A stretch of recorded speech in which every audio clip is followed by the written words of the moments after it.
as I just open us up. Allow our heart space to open up and to just be present in this time. And I just give thanks for this day. I give thanks for all that have a part in this, the music, the prayers, and the message. And knowing that we are all here gathered together, beginning this day anew. Let go of anything that has come before this time. Just let it go. Let it go. And allow yourself to be present in this moment, right here and right now. And let this celebration, let it begin. And so it is.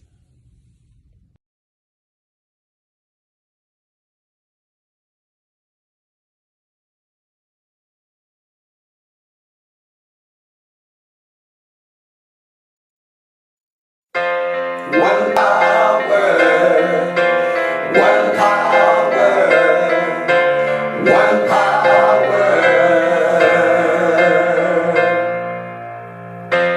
one power, one power,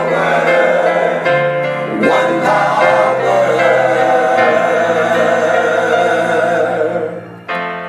There's one power invisible, and you see it everywhere and every day. One power indescribable, and you speak of it with every word you say. Mysterious until you know the truth. As simple as the love inside of you. Call it God, call it Spirit, call it Jesus, call it Lord, call it Buddha, Baha'u'llah, angels, wings, or heaven's doors. But whatever name you give it, it's all one power that you see. It's the power of the love in you and me. One power.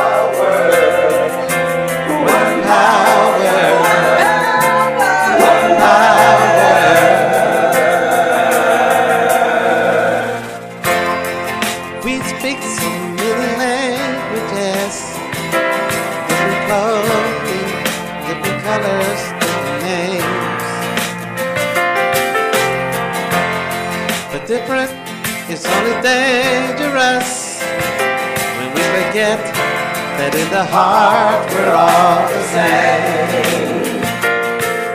And remember, once we close our eyes to see that such distance were never meant to be. Call it God, call it Spirit, call it Jesus, call it Lord, call it Buddha, Baha'u'llah, Hashem, or Heaven's door. It's Muhammad, it's your mind, it's your soul, or it's your sign.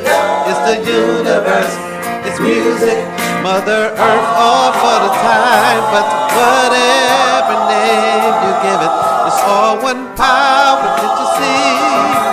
Whatever name you give it, it's every air that we breathe. Oh, it's the power of the love in you and me. One power, one power, one power, one power. That's what we are. One power, one power, one power. Oh, one power, one power. It's the moment of creation. It's an everlasting peace. It's the freedom of forgiveness. It's the sweetness of release. It's the joy of inspiration. It's the sunshine on your face. It's the birthright of all nations. It's the boundlessness of space. It's the beauty of a baby, the serenity of sleep. It's the anger we abandon.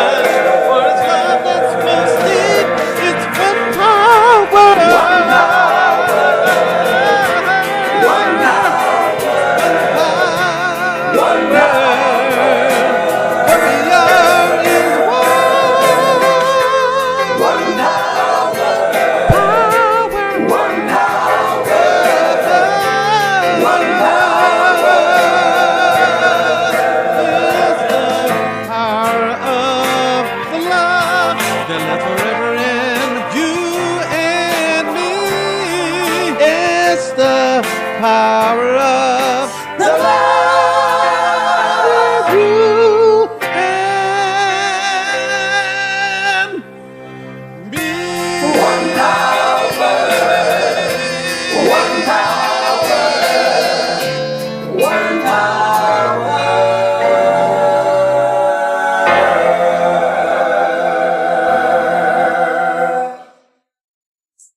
Okay, that was even better. That was better.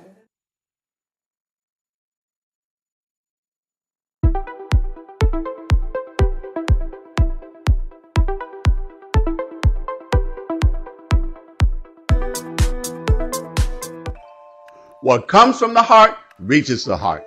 Good morning and welcome to our Heartstream for this Sunday, May the 4th. So glad that you have joined us for this morning's Heartstream. Thank you, thank you, thank you. I'd like to express a deep word of sincere gratitude to all of you that came to the installation on last Sunday, my installation as the senior minister of Unity Christian Church.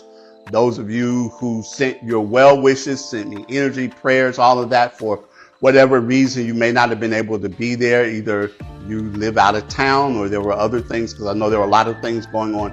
But I'm so honored and so grateful to each and every one of you for your participation and you being a part of the very special occasion for me. We're in the month of May. And we know that there are always great things happening in the month of May, one of them being Mother's Day. That on next Sunday, May the 11th, will be Mother's Day. We will celebrate Mother's Day. We will celebrate it at Open Heart. We'll have our very special guest speaker. Her name is Ruth Franklin. Ruth is a former student of mine. She had me as a professor a few semesters ago. She was a wonderful student in the class. And she has a very powerful story to tell that intersects with motherhood, with her career goals and life aspirations. And I think that she will have a very dynamic message for us. Also on that Sunday at Unity, we will have as our guest speaker, Cherise Scott. Some of you may remember or recall that Cherise is the founder and the CEO of Sister Reach, a reproductive justice organization here in Memphis. And I feel honored to have Cherise to come and to speak to us on that day. You may recall that back during the pandemic, she was the Mother's Day speaker. And now there'll be an opportunity to hear her, a very powerful and dynamic person in person. And interestingly enough, Cherise's roots are actually in Unity. And so it's going to be a great opportunity, a great day. For our Heartstream, we once again will do tributes to mothers. As I've done in the past, we have a video that has been put together for that. And if you already turned yours in the past, that will be included in the video. If there's something you'd like to update or something new that you'd like to send to us or share with us, please do so. Please do so by this coming Thursday so that we can have everything together and everything ready. Just let me know if you would like to contribute something new. Otherwise, we'll go with the video that we created for Mother's Day and have used in the past. I think it's a wonderful video and a wonderful opportunity to remember some very, very powerful women in our lives. There are many other things that are going to be happening in the next few weeks and months to come. So stay tuned, share this Heartstream with others, let them know that it is happening. Continue with your contributions and with all of the things that you do, the support, the prayer support, and everything else that you do for us. And as always, I greet you, I bless you, I see God in you. Our affirmation for the month of May: divine power. I claim my power of dominion now. I have dominion over all my beliefs, ideas, thoughts, and actions based on divine ideas.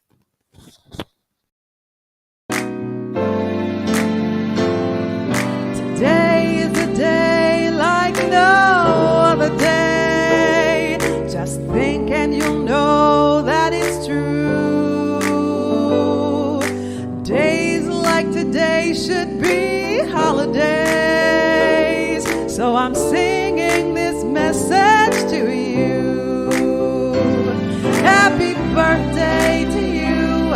Happy birthday to you. Happy birthday to you. Just have a happy day.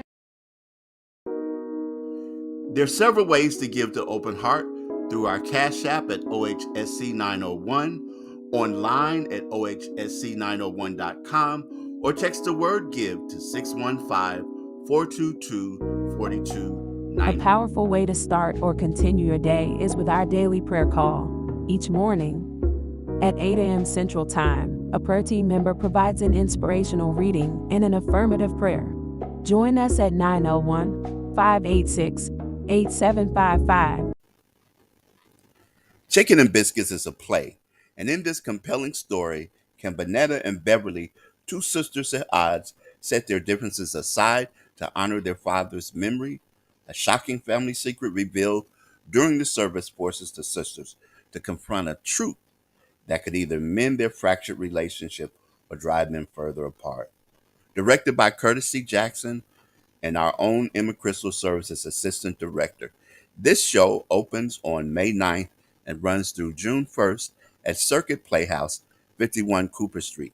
For tickets, go to playhouseonthesquare.org. Next Sunday is Mother's Day, and we celebrate with a very special guest speaker, Ruth Franklin, who brings her experience as a mother, but also as one dedicated to improving the lives of others through social work and mental health awareness. In addition, she has a powerful story of coming full circle in education. We also will do a video tribute. If you've sent things in before, it's already included in the tribute that we will have. But if you are new or have something that you'd like to change or add, you can also do that. Please do so by Thursday. Join us at 11 a.m. for the Sunday celebration at Unity Christian Church. We'd love to have you come out, 3345 McCorkle Road. And if you're not able to be here in person, you can also watch the service at unitychristianchurch.us, the website. Love to see you. This collaboration between these two magnificent congregations.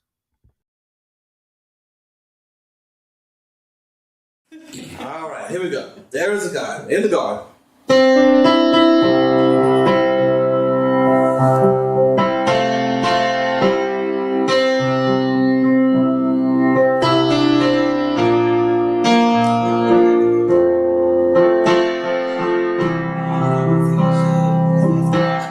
There is a garden where dreams come true, a beautiful garden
dreams come true.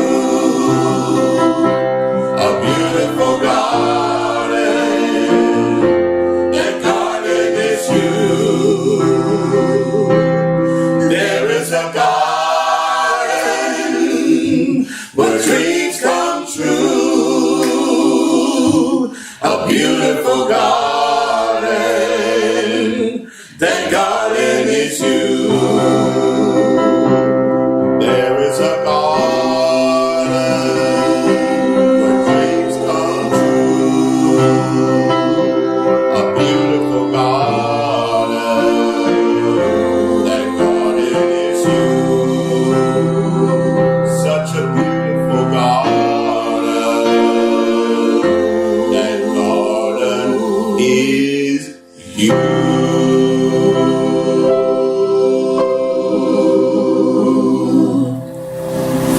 That was sweet. That was We done. sweet. We done. No more. Yes.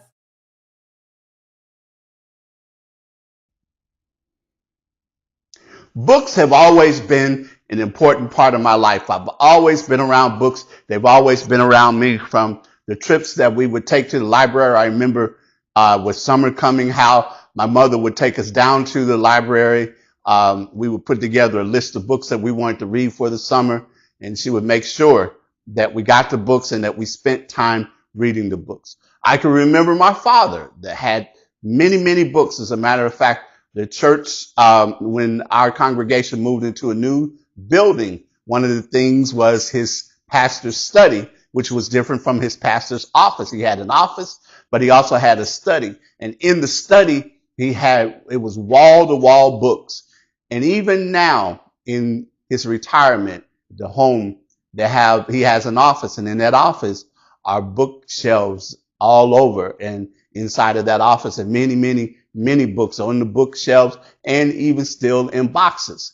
And I know for me, the same has been true, that as I have progressed in my career as a minister and done many things, I've gained a wide collection and selection of books. If I were to move the camera over on that side, you can see one of the bookcases that is in our house. We've got a couple of others, even up in my attic. I've got some boxes with books in them. My office on campus of the University of Memphis, I also have in that office several bookcases full of books that are a part of that and all of that. But going back to my father's book collection, there was a book, its title has always stayed with me these many years. And it was a book that actually was written before I was even born, a book by J.B. Phillips. And the title of that book is Your God is Too Small. Your God is Too Small. And I decided that today I was going to take that title of that book and I was going to twist it just a little bit and form it into a question and ask you the question, is your God too small? Is your God too small? This month, our theme and our concentration is on divine power. We are talking about and looking at divine power. Now, one of the things that very right off the bat, I want to talk about the fact that in New Thought, in our New Thought ancient wisdom tradition, we recognize that there is one power in the universe, and that is God. There's one presence and one power in the universe, and that is God. And we can even look further and look at the way in which it has been expressed, because we know that, for example, in Unity's 5 basic principles, the first principle is God is everywhere and always present in every circumstance. This divine energy underlies and animates all of existence. In the science of mind, we believe in God, the living spirit, almighty, one indestructible, absolute, and self-existent cause. This one manifests itself and in and through all creation, but it's not absorbed by its creation. The manifest universe is the body of God. It is the logical and necessary outcome of the infinite self-knowingness of God. These are some mighty potent words and about divine power. And the question I have for you today, another question is, do we condition God? Do we condition God. Because, we often will quote the scripture that we are made in the image and likeness of God, but very often in the way that people act, in the way that people preach and teach and do many other things, it seems as if God is made in our image rather than the other way around. And you have a lot of this theology that is circulating around right now, this evangelical theology. It's a part of Christian nationalism and many other things that are, again, about creating God in our image rather than we being created in the image of God. So again, I ask the question, is your God too small? Eric Butterworth says, as long as we think of ourselves as average or limited, we will continue to condition the God power that dwells in us. When we're in the presence of someone achieving amazing accomplishments, do we say, good for them, but they're already a genius, they're gifted, but I'm just an ordinary person? When we limit ourselves, think of ourselves as just average, we are conditioning God. Ultimately, God is unconditional, but very often we are the ones who condition God. Now I'm going to go deeper. I'm going to go deeper with this now, and this will make some people say, ouch, but I'm going to rely on Eric Butterworth again. He says it like this. Many persons have gotten caught up in the worship of the man Jesus. Some Christian sects have emphasized the divinity of Jesus, while Jesus himself taught the divinity of humankind. He clearly demonstrated that the power of God is limitless and that humankind is endowed with this power by which we can do all things. Jesus clearly distinguished between God power and the power of the human. First, where he says the Son can do nothing of his own accord, where he also says the Father who dwells in me does his works, where he also said this, all authority in heaven and earth has been given to me. But just in case we think that this indicates a special dispensation of God's power, he also said, those who believe in me will also do the works that I do, and I'm going to add, and even greater works shall you do. The power of God is infinitely greater than the instrument through which it expresses. Of itself, it is unconditioned. God itself is unconditioning. But the conditioning element is our thinking and our attitudes. Our thinking of ourselves as limited, though we have this divine power flowing through us, showing up as us. So the key then is to expand our thinking of ourselves. So how do we do this? Well, buckle up and hold on tight. The first step is to admit personal powerlessness. The first step is to admit personal powerlessness. I know Donnie McClurkin sang, and after you've done all you can, just stand after you've done all you can. But I say before you do all you can, admit your personal powerlessness. Powerlessness on a human level. Mary Alice and Richard Jaffola, who are the authors of The Quest, tell about this story about an occasion where they were driving and all of a sudden a bee flew into their car. They were trying to get the bee out, and the bee was frantically just flying into the windshield, desperate, trying to find a way out. They rolled down the windows. They tried to very gently shoo the bee out, but every time their hands would come near the bee would evade them, and the bee kept going on, and they were doing what they could, but they weren't able to get the bee out. So as they were on their way home, the bee had shifted to the back of the car, and again, as frantic as possible, was just sort of slamming itself into the back window. So they decided to park the car in the driveway, and they kept the windows down because right next to the driveway, there were some plants and things that they thought would maybe entice the bee to come out of the car. The next morning when they got up and they went out to the car, they looked and they found the bee dead on the back seat of the car. And they realized that the bee had basically just worked itself to death, just slamming into the windshield, slamming into the back window, trying desperately to get out of the car, trying to do it on its own, trying to do it itself. And as such, it ended up working itself, if you will, to death. And in that. And isn't this a lot like many of us? We feel that we have the answers. I'll just keep doing what I'm doing, only with more energy. I'll just try harder. I'll just throw myself into my work. I'll throw myself into my relationship. I'll throw myself into the situations. I'll just continually drive and grind and push myself. I'll just try harder. How often do we try solving our problems on the human level, on the same level of consciousness that created it? Yes, Einstein, recall, says that no problem is solved on the same level of consciousness that created it. But so often we make the attempt to solve it on the same level of consciousness. And even when we do, and it's getting us nowhere, oftentimes we continue again to try the same old thing, and thinking that we'll ultimately get different results. On a human level, the problem is winning. On a human level, you are powerless to make your life work.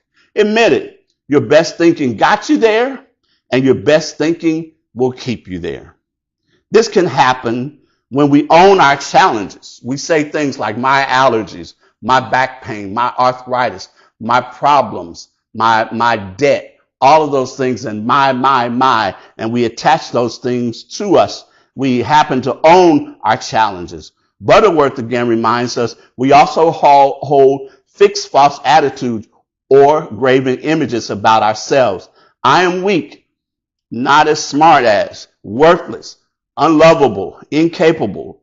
To be created in the image and likeness of God means that in the beginning, in principle, you were formed as an idea in infinite mind.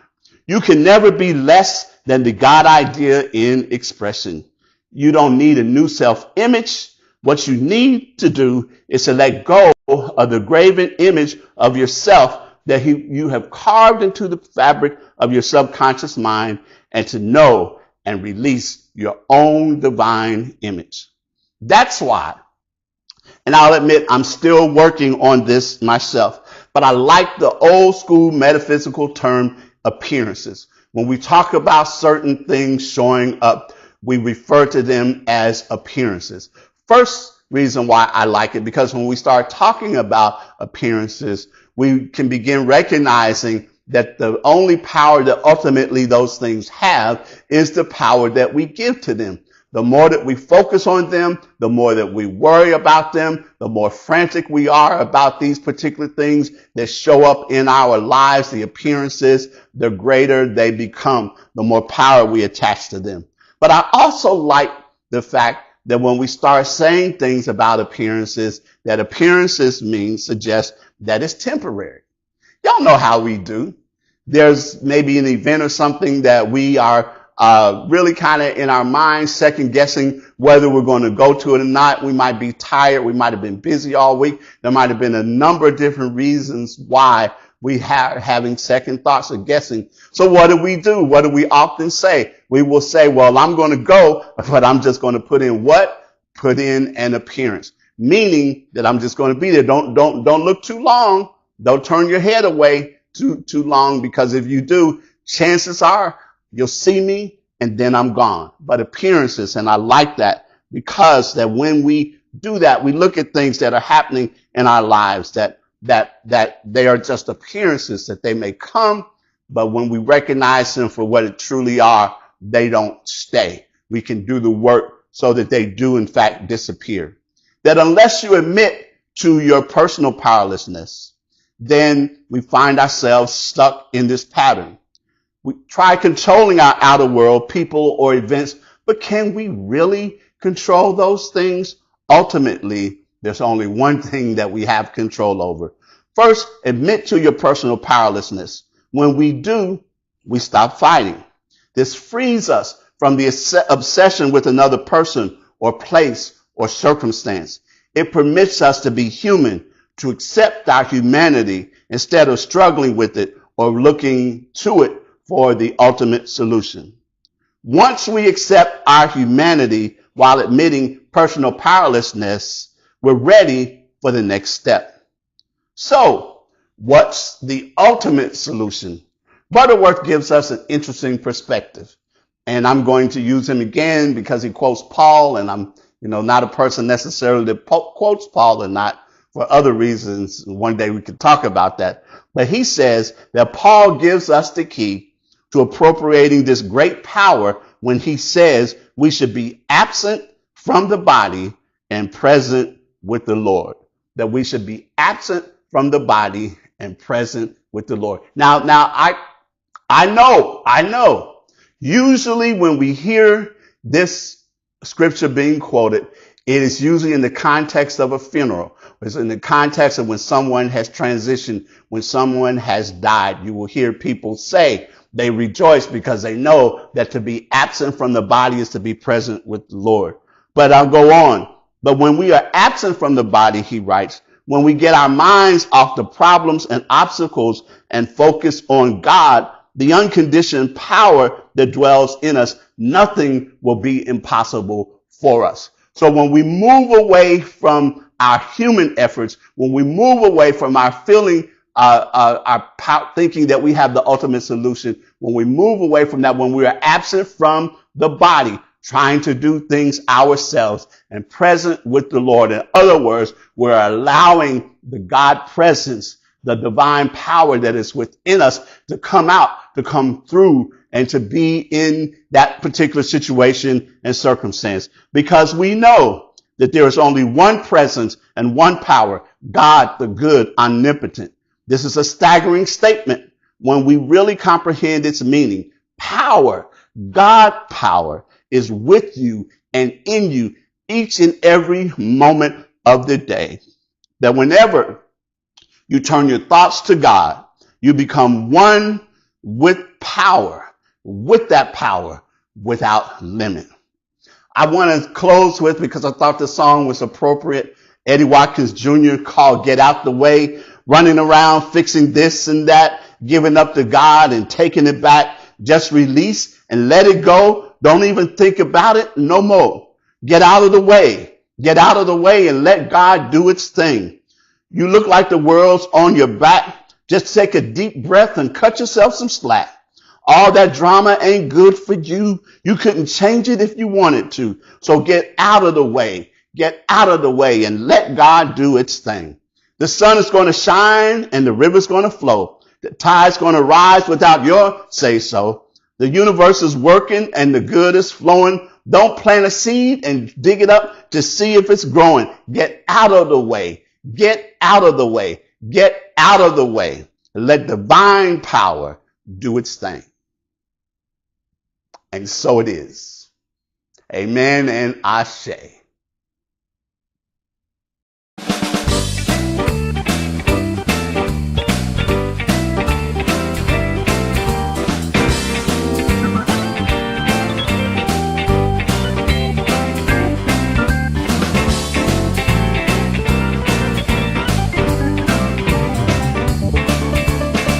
Running around fixing this and that, giving it up to God and then taking it back.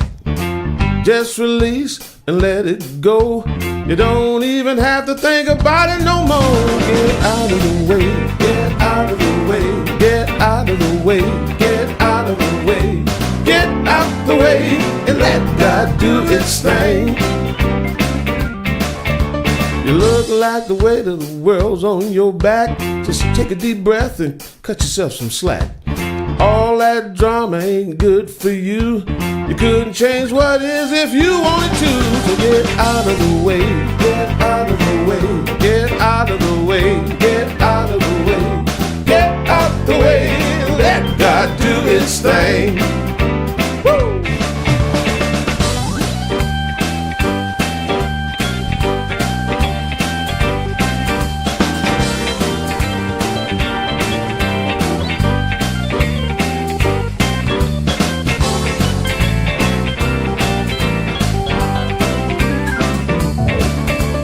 Sun is gonna shine and the river's gonna flow. The tide's gonna rise without your say-so.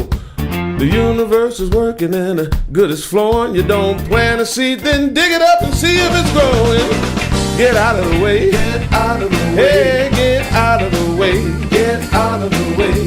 Get out the way. Let God do His thing.